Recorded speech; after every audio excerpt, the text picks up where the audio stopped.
Assalamualaikum warahmatullahi wabarakatuh. Selamat siang semuanya, kembali lagi dengan aku Kak Fauzia. Hari ini kita akan belajar terkait rantai makanan. Nah, kira-kira teman-teman tahu nggak sih rantai makanan itu apa? Rantai makanan merupakan suatu proses makan dan dimakan yang terjadi pada makhluk hidup untuk mempertahankan keberlangsungan hidupnya. Nah, tadi kan ada proses makan dan ada proses dimakan.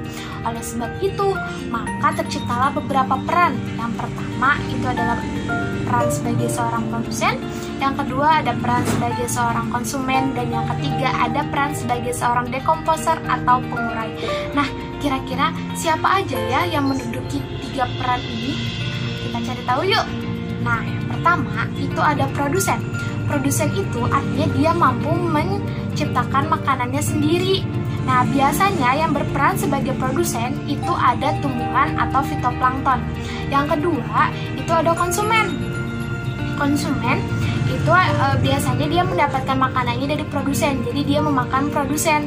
Nah, konsumen ini terbagi menjadi beberapa tingkat. Ada konsumen tingkat 1, konsumen tingkat 2, dan konsumen tingkat 3.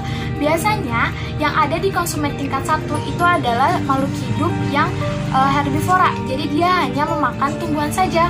Lalu yang kedua, itu konsumen tingkat 2 biasanya diisi oleh makhluk hidup yang omnivora, jadi dia hanya memakan daging. Dan yang ketiga, konsumen tingkat 3 itu biasanya diisi oleh makhluk hidup yang omnivora, jadi dia memakan segala jenis makanan. Nah, lalu yang terakhir itu ada pengurai atau dekomposer.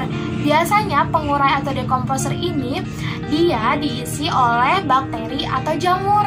Nah, kira-kira itu yang disebut dengan rantai makanan dan peran-peran yang terdapat di dalam rantai makanan.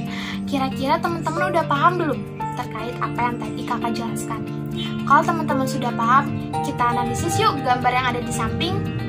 Nah, kalau lihat dari gambar di samping, yang berperan sebagai produsen adalah rumput, yang berperan sebagai konsumen tingkat 1 adalah tikus, dan yang berperan sebagai produsen konsumen tingkat 2 adalah ular, dan yang berperan sebagai konsumen tingkat 3 adalah burung elang. Sedangkan yang berperan sebagai pengurai atau dekomposer adalah jamur.